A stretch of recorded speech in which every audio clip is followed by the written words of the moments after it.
গত কয়েকদিনের বৃষ্টিতে পানিবন্দী হয়ে পড়েছে নারায়ণগঞ্জের রূপগঞ্জ উপজেলায় 7 গ্রামের প্রায় 20,000 মানুষ। রাস্তা ঘরবাড়িতে পানি ঢুকে কৃত্রিম বন্যায় রূপ নিয়েছে। এতে করে শিশু থেকে শুরু করে অর্ধশতাধিক নারী পুরুষ ঠান্ডাজনিত ও পানিবাহিত রোগে আক্রান্ত হয়ে পড়েছেন। জলাবদ্ধতায় আটকা পড়ায় স্কুল, কলেজ ও মাদ্রাসায় যেতে পারছে না শিক্ষার্থীরা। পানি নিষ্কাশনের সরকারি খালগুলো ইস্টউড সিটি নামের একটি আবাসন প্রকল্প ভরাট করে ফেলায় এই পরিস্থিতি তৈরি হয়েছে অভিযোগ স্থানীয়দের। খলিল শিকদারের পাঠানো তথ্য ও ছবিতে দেখুন বিস্তারিত।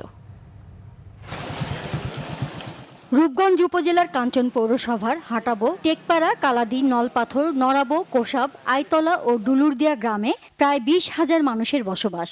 এসব গ্রামের কৃষি জমিতে পানি নিষ্কাশনের জন্য ছোট বড় মিলিয়ে প্রায় 6টি খাল রয়েছে।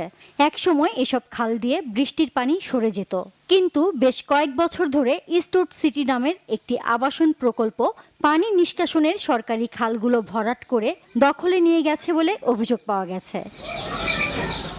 বৃষ্টি হলেই পানি আটকে গিয়ে জলাবদ্ধতা তৈরি হয় এলাকাগুলোতে। ময়লা ও আবর্জনা যুক্ত এসব পানির কারণে পানিবাহিত রোগে আক্রান্ত হচ্ছেন শিশু, বৃদ্ধ থেকে শুরু করে সব বয়সী মানুষ। প্রতিবাদে নানা কর্মসূচিতেও উদ্ধার করা যায়নি খালগুলো। ইস্টউড সিটির অবৈধ জায়গায় বালু ফেলায় সব ভৈরা ফেলায়।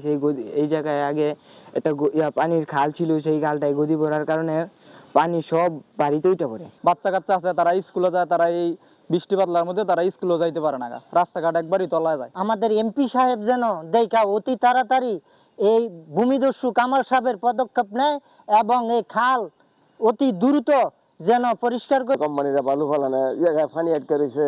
হ্যাঁ, পানি জলে সমস্যা। পুরা খাল ক্লিয়ার ছিল, যে এরকম ক্লিয়ার থাকতো তাহলে এই পানিগুলো জমা হইতো না। অবৈধ যে সিটি, তাদের কারণে আজকে জলাবদ্ধতা। এ বিষয়ে ঊর্ধ্বতন কর্তৃপক্ষের সঙ্গে আলাপ করা সহ সরকারি খাল উদ্ধার করে জলাবদ্ধতা নিরসনের ব্যবস্থা করার আশ্বাস দিলেন পৌর প্রশাসক। অপরিকল্পিত বালু ফেলার কারণে এই জলাবদ্ধতা আরো বেশি হয়েছে বলে আমরা শুনতে পেরেছি। এই কোম্পানিগুলোকে আমরা চিহ্নিত করব এবং তারা তাদের অনুমোদন আছে কিনা বা অনুমোদন থাকলেও তারা ওই অনুমোদনের বাইরে গিয়ে এটাকে এক্সটেনশন করেছে কিনা সেটা আমরা খতিয়ে দেখব এবং আইন ও বিধি অনুযায়ী তাদের বিরুদ্ধে যে ব্যবস্থা গ্রহণ করার প্রয়োজন আমরা সেটা ব্যবস্থা গ্রহণ করব ইনশাআল্লাহ। জলাবদ্ধতার স্থায়ী সমাধানে অবৈধভাবে ভরাট করা খাল পুনরুদ্ধার, পানি নিষ্কাশনের পথ সচল এবং দায়ীদের বিরুদ্ধে ব্যবস্থা নেয়ার দাবি ভুক্তভোগীদের।